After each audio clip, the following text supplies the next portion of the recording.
Em vão, porém, me honram, ensinando doutrinas que são mandamento de homens, porque deixando o mandamento de Deus, retendes a tradição dos homens, como o lavar dos jarros e dos copos, e fazeis muitas outras coisas semelhantes a estas.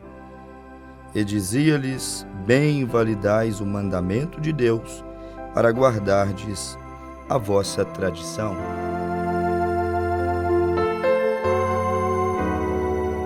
Preciosos ouvintes, desejamos a todos que as bênçãos do Senhor Deus possa superabundar no lar, no coração de cada um que está na audiência desta programação.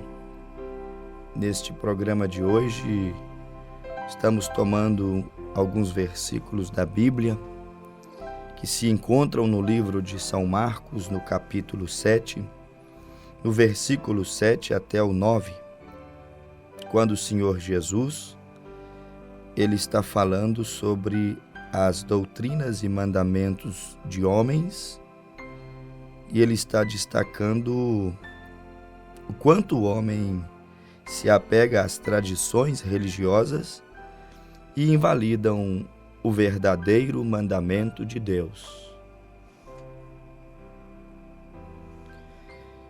Então eu estou pensando aqui nesse momento, baseado neste texto, o que Jesus faria se ele viesse nesta terra hoje, como quando ele esteve aqui, do seu próprio corpo de carne?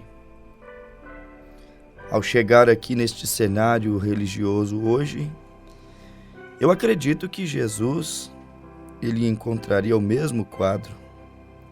Homens ou um sistema religioso tentando honrar a Deus, mas com os seus próprios mandamentos e não com os mandamentos de Deus. Tentando honrarem a Deus, mas tentando honrar a Deus com suas próprias tradições humanas. Como Jesus disse, o lavar de jarros e copos, e muitas coisas semelhantes a estas. E Jesus disse: invalidais o mandamento de Deus, para guardardes a vossa tradição. Foi o que Jesus encontrou ali. Um povo religioso, mas que guardavam a sua própria tradição, que amavam muito mais sua própria religião do que a palavra de Deus. Amavam mais sua própria religião do que propriamente aquilo que Deus disse em sua palavra. Eu acredito que se ele chegasse, se ele viesse aqui em nosso meio hoje, ele encontraria com o mesmo cenário. Quantas vezes pregamos a Bíblia, anunciamos o Evangelho, o que disse Jesus, o que disse Pedro, Paulo, Tiago, João, os seus discípulos. Quantas vezes pregamos aquilo que pregou a igreja base, modelo, a igreja da Bíblia, que nasceu no dia de Pentecostes. E as pessoas dizem: bem, realmente está escrito na Bíblia, mas a minha igreja pensa assim. Realmente está escrito na Bíblia, mas o meu líder espiritual, ele disse que não tem problema. Isto é exatamente o cenário que Jesus encontrou quando esteve na terra. E se ele viesse aqui humanamente, fisicamente falando, e entrasse em nossas igrejas, este é o cenário exatamente que ele encontraria nos nossos dias. Bem que invalidais o mandamento de Deus, para guardardes a vossa tradição. São Marcos, capítulo 7, versículo de número 9. Este é o quadro que está posto diante de nós. Quando Jesus esteve na terra, acompanhe a vida, a história de Jesus para você ver. Observe como ele se relacionou com o povo religioso de então. quando ele esteve na terra, foi ao templo de Salomão, ele encontrou uma igreja que, na verdade, ela não tinha mais nenhum poder nela. Ela já não tinha mais prioridades espirituais, mas a religião havia se tornado um negócio altamente lucrativo. E quando Jesus chegou ali, ora, negociar, vender, agir irreverentemente no templo, isto era algo que não precisaria fazer esforço para perceber. Qualquer um veria a ganância religiosa, qualquer um que tivesse o mínimo de senso veria que aquele sagrado templo que Salomão um dia construiu e dedicou a Deus, e quando ele dedicou a Deus, a glória dos céus desceram. Está no segundo livro de Crônicas, você encontra a dedicação do templo, que Deus não deixou Davi construir, mas ordenou a Salomão, seu filho, que edificasse aquele templo, para que Deus, o grande e eterno Deus, pudesse descer e habitar ali, e abençoar o seu povo Israel. E você percebe que aquele lugar foi se corrompendo, foi perdendo a essência de Deus. Aquele lugar foi se tornando um lugar de negócio. Não começou assim no início, mas foi se tornando, foi se corrompendo. Às vezes alguém começa muito bem na política, no trabalho, na vida espiritual, mas vai se vendendo, vai se corrompendo gradativamente até se tornar ruínas. Foi exatamente o que aconteceu com aquele templo que Deus mesmo ordenou a Salomão que construísse. Ele foi perdendo a glória de Deus. E depois de perder a glória de Deus, perder a presença de Deus, os historiadores, eles dizem que 1130 anos, mais ou menos, após a construção daquele templo, ele foi incendiado. Ele se tornou ruína, aquele templo, 1130 anos depois. Por que ele foi incendiado e se tornou ruínas? Ele perdeu a presença de Deus.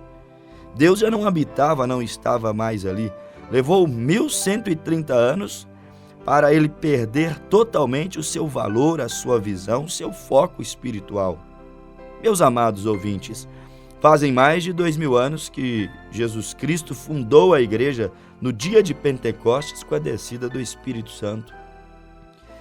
E nós é duro, mas temos que admitirmos isso. Nestes pouco mais, pouco menos de 2000 anos após Jesus ser assunto aos céus, nós também vemos a igreja perdendo a glória, seu primeiro amor, abandonando a sã doutrina, os ensinamentos de Jesus, da Bíblia, que ele passou aos seus apóstolos, e eles levaram mão até que o último deles morreram. E então a igreja foi perdendo a sua glória até que foi totalmente incendiado. E a história mostra que Israel ficou 70 anos na Babilônia, oprimidos ali por Nabucodonosor, Belsazar, até que Ciro veio e venceu o reino babilônico e liberou Israel para voltar para sua casa, reconstruir seu templo, lançar a pedra fundamental novamente do templo. E isso após cumprir os anos de julgamento, de consequências que eles sofreram em sua pele por terem perdido a presença de Deus, perdido o poder de Deus, deixado Deus não ter mais significado, sentido na vida daquela nação. Não é o que está acontecendo com a humanidade. Deus está perdendo lugar, sentido, significado na vida dos homens. Deus, a pessoa de Deus, está perdendo o sentido na vida dos homens. Prova disso que muitos apenas servem a Deus, entre aspas, vão à igreja, entre aspas, para poder buscar seus próprios interesses e nunca servir a Deus. E o que aconteceu? Eles entraram em ruínas. 1130 anos após a construção do templo, ele foi totalmente incendiado. E nós estamos aqui no fim dos tempos vendo que 2000 anos após Jesus inaugurar a igreja no dia de Pentecostes, ela está tão distante da verdadeira doutrina da Bíblia. E se formos pegar a Bíblia como um espelho, como um referencial, lermos letras por letras, ensinamentos por ensinamentos, doutrinas fundamentais da salvação, uma após a outra, se nós formos olhar a conduta daquela igreja que Deus inaugurou, que ficou como modelo para que toda igreja que fosse levantada pudesse usá-la como um referencial, olhar para ela como um referencial. Se nós formos olhar, fazer um raio-x minucioso, uma ressonância magnética espiritual da igreja do século 21 e a igreja do século I ali, da era de Cristo, da era cristã, nós vamos ter que admitirmos, ainda que com um gosto amargo, talvez sem desejarmos admitir, mas teremos que admitir que a igreja do século 21, nas mínimas coisas, tem se desviado da igreja do século I. Da sua forma de batismo, não batizam da mesma maneira como ela se batizava, que era em nome de Jesus Cristo. Jesus Cristo era o triunfo da igreja. Era o nome que estava sobre todos os nomes. Era o estandarte, o orgulho. Era o propósito maior da igreja cristã. Eles não envergonhavam do nome de Cristo e pelo nome de Cristo até mesmo perdiam suas próprias vidas, eram lançados em fogueiras e em arenas. E a igreja segue século após século desviando-se da doutrina da Bíblia. Como foi Israel? Em 1130 anos desviaram, foram levados cativos à Babilônia. Em 1130 anos de Deus inaugurar o templo de Salomão, desviaram e foram adorar deuses que não eram deuses. Em 1130 anos após de história daquele templo ali que Deus inaugurou para eles oferecerem seus sacrifícios, adorarem ao Senhor, em apenas 1130 anos, que aconteceu com aquele templo, com aquela nação, com aquele povo, com aquela dispensação? Eles foram viver longe de Deus, entregar-se às lascívias e ao pecado, e eles desejaram ser semelhantes ao restante do mundo. Deus nunca desejou que o seu povo fosse semelhante ao restante do mundo que não adora o verdadeiro Deus, Criador dos céus e da terra. Ele sempre estabeleceu um diferencial. Ele sempre estabeleceu um divisor de águas, uma junção.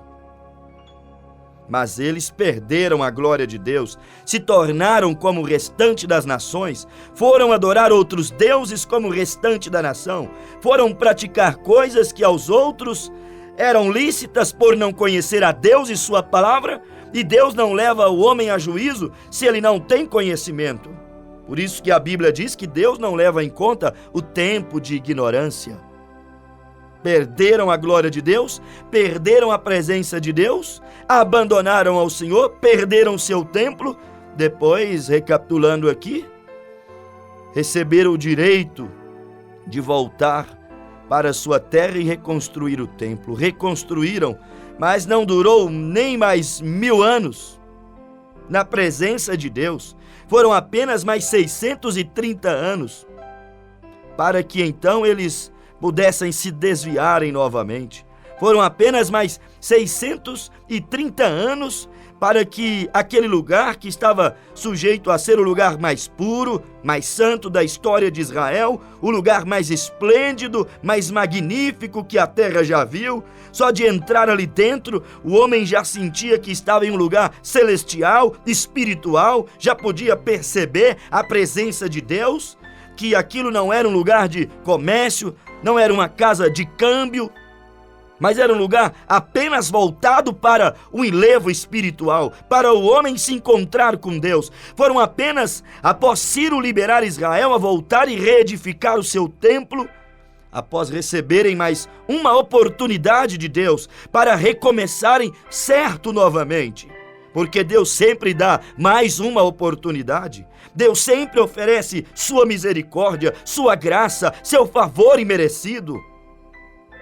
Mas após Deus oferecer a eles mais misericórdia através do rei Ciro, rei dos Medo-Persas, que invadiu a Babilônia, venceu a Babilônia, libertou o povo de Deus, os permitiu irem adorar em sua terra, reconstruir sua terra, seu templo, mas eles não valorizaram aquilo, não conseguiram andar muito tempo mais sem se desviar da presença de Deus, dos ditames, dos estatutos e mandamentos de Deus. Se o povo de Deus conseguisse andar sem se desviar dos caminhos de Deus, Salmo 81, se o meu povo me ouvisse, há muito eu já teria abatido todos os seus inimigos. Mas eles caminharam mais 639 anos, e logo também se desviou, e o lugar que era santo, que era puro, que era ponto de encontro de Deus com os homens, o lugar onde Deus tinha prazer de descer e perdoar os pecados e receber a adoração, o louvor do seu povo. Logo aquele lugar, dessa vez não foi incendiado quando Jesus chegou à terra. Desta vez ele não virou ruínas, literalmente falando, mas espiritualmente já estava corrompido de novo. O pecado invadiu Israel, o pecado invadiu o templo e apostataram-se da palavra. Agora o templo não passava de uma fortaleza de criminosos espirituais.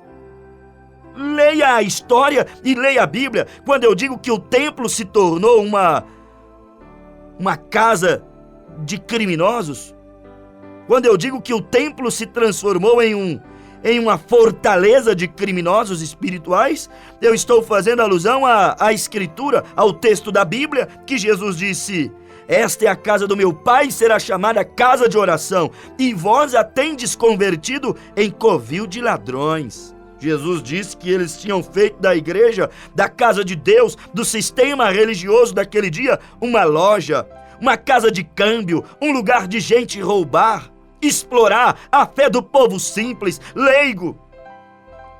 Foi o que Jesus disse. Por isso que eu comecei o nosso programa dizendo: se Jesus viesse em nossa igreja, se Jesus viesse no meio desses sistemas religiosos hoje, o que ele acharia? O que ele diria? Lá na Bíblia nós sabemos o que ele disse quando ele encontrou o sistema religioso, da mesma maneira, da mesma forma como o sistema religioso se encontra hoje. Digo mais, hoje se encontra em piores situações do que há 2000 anos atrás. Hoje se encontram muito mais longe, distantes do alvo. Há uma necessidade de voltarmos para a palavra. Há uma necessidade de um ministério de restauração da palavra, dos primórdios sagrados. Há uma necessidade de sermos chamados a uma restauração de todas as coisas. Porque a Bíblia diz em Atos dos Apóstolos, capítulo 3, versículo 19, que os céus conterão, segurarão a Cristo Jesus, para que não volte e venha nos buscar até que chegue o tempo da restauração de todas as coisas. Precisamos de uma restauração. Precisamos de voltar ao modelo, aos princípios da Bíblia. Precisamos de voltar ao primeiro passo. O primeiro passo que a igreja deu no dia de Pentecostes foi arrepender de seus pecados e invocar o nome de Jesus Cristo no seu batismo e receber a vida de Deus dentro do seu coração, para mudar a natureza, para guiar o homem ao novo nascimento, para levar o homem a crucificar sua carne e suas paixões e servir piamente, verdadeiramente a Cristo Jesus, não só ter uma tradição religiosa e por ela anular, invalidar os mandamentos de Deus, como está escrito em Mateus 7, versículo de número 19. E dizia-lhes: bem, invalidais os mandamentos de Deus para guardardes a vossa tradição.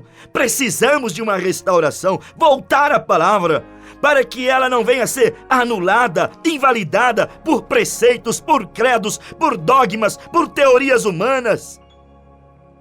Se Jesus pisasse nessa terra hoje, o que ele diria, o que ele acharia das nossas religiões, por mais bem intencionadas que algumas possam ser? Será que ele não viria ao mesmo quadro um templo que se tornou uma colônia de criminosos que usam o evangelho a bel prazer para o que querem e bem entende?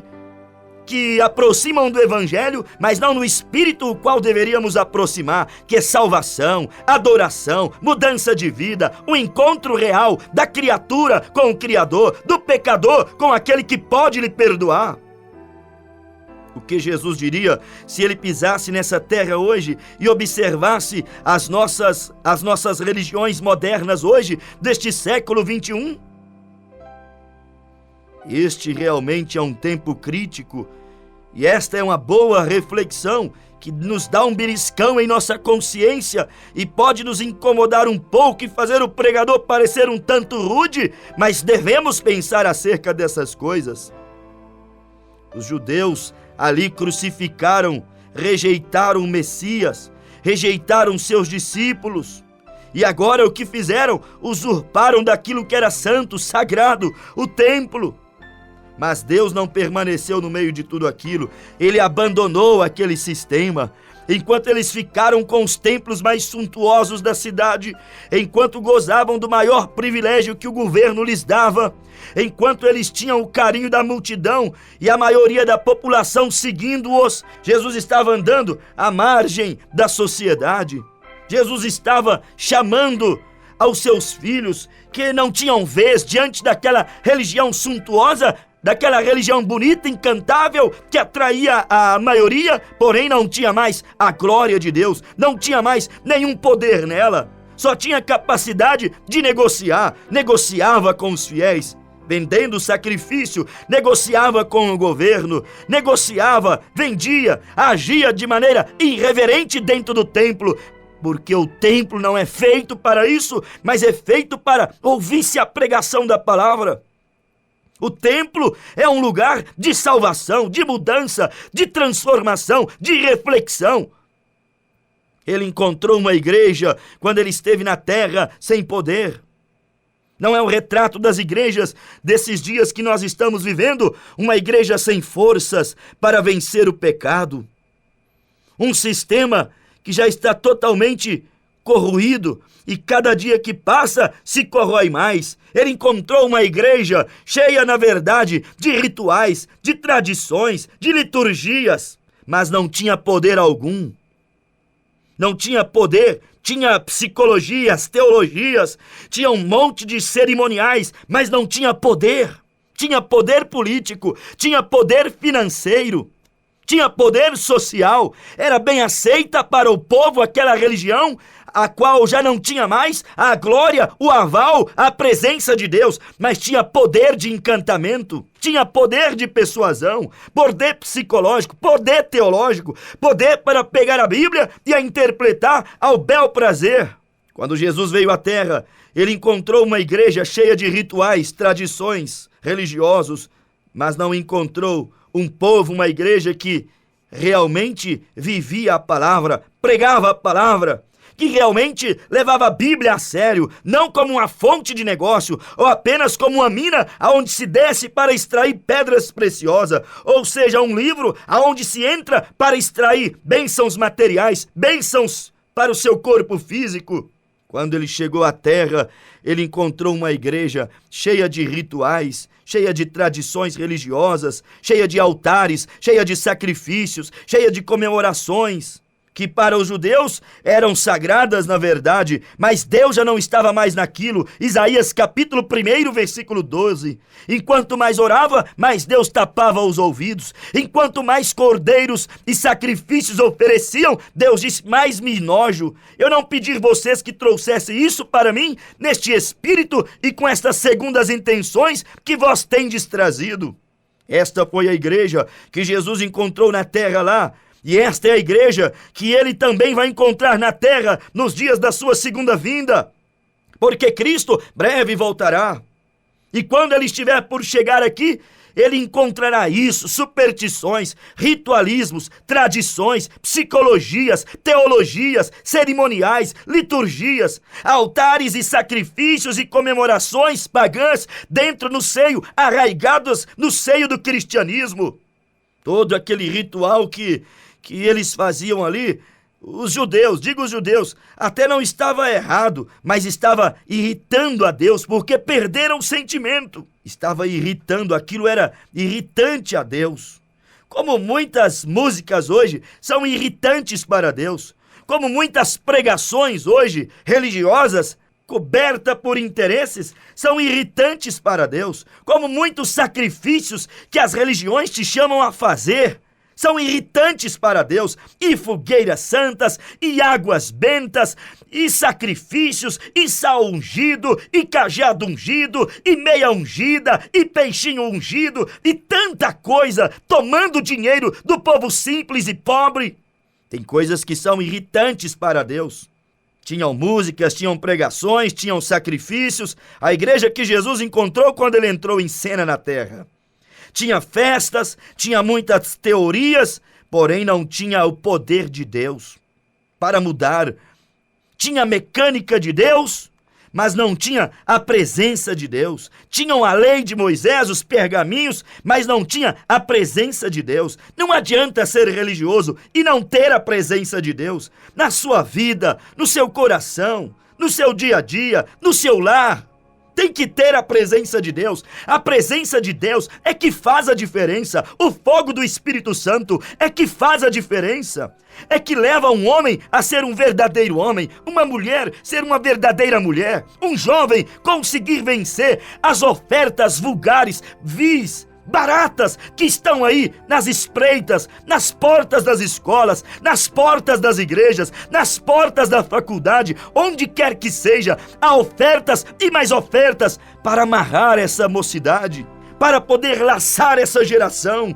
É o poder de Deus que pode mudá-los, dá-los forças para vencer o mal. Portanto, não adianta você ter tantos e tantos cursos, tantos e tantos diplomas, não adianta você ter tantas e tantas qualificações, não adianta você ter tantos e tantos certificados estendidos nas suas paredes, não adianta você ter uma bagagem tradicional, religiosa, cheia de rituais e liturgia, se você não tiver o poder de Deus na sua vida, porque hoje, para livrar os homens, tem que ser o poder de Deus, a presença de Deus.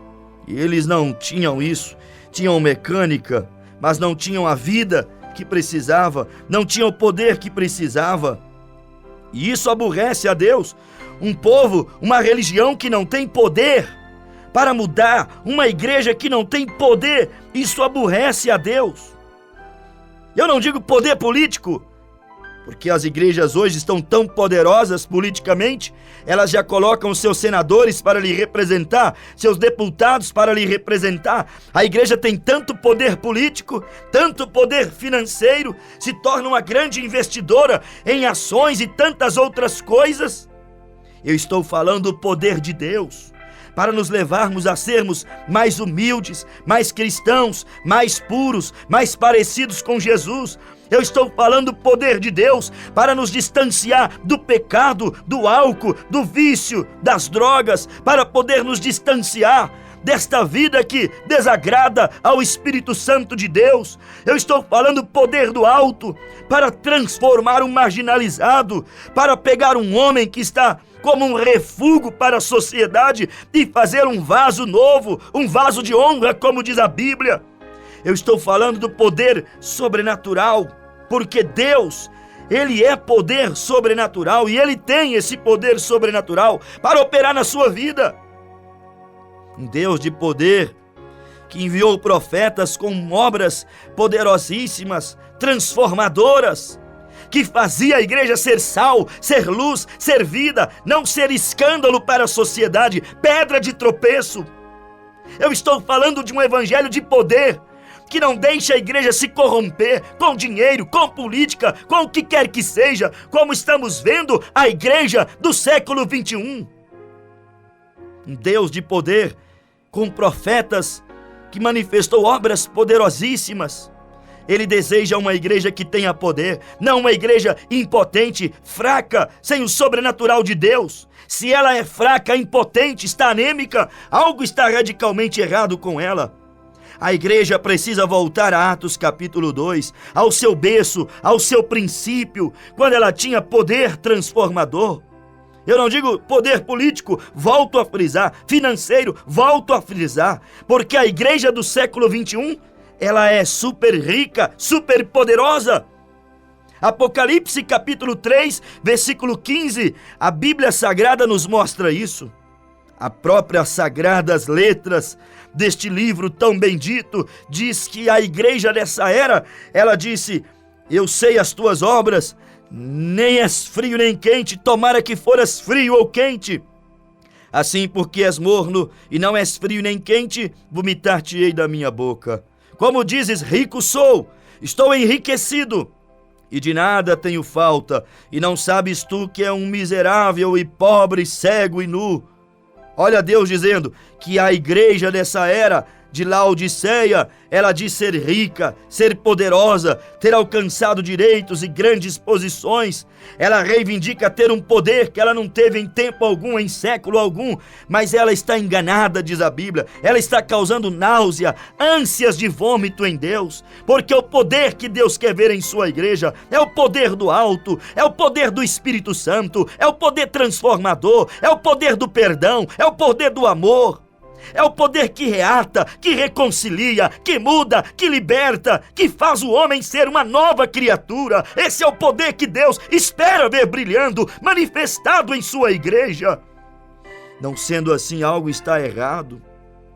Você não deveria se contentar só em ser um tradicional religioso, um ritualista, um homem e uma mulher cheia de liturgias religiosas. Você deveria dizer: eu não quero ser um crente sem o poder do Espírito Santo, sem a sua manifestação sobrenatural em minha vida. Precisamos de poder para vencer o orgulho, o preconceito, as vaidades, os egos humanos, vencer nossos complexos, nossas limitações, nossos traumas. Precisamos do poder de Deus. Quando a psicologia falha, quando os medicamentos falham, quando as técnicas científicas falham, você tem que saber que Deus não falha. Ele pode te ajudar a superar traumas passados, vencer natureza, vencer complexos, limitações. Precisamos do poder de Deus para vencer nossas doenças e aflições, tanto do corpo, quanto da alma, quanto também do espírito. Jesus se indignou quando chegou na casa do Pai e só viu rituais religiosos e a ausência do poder. Deus se aborrece com rituais sem poder.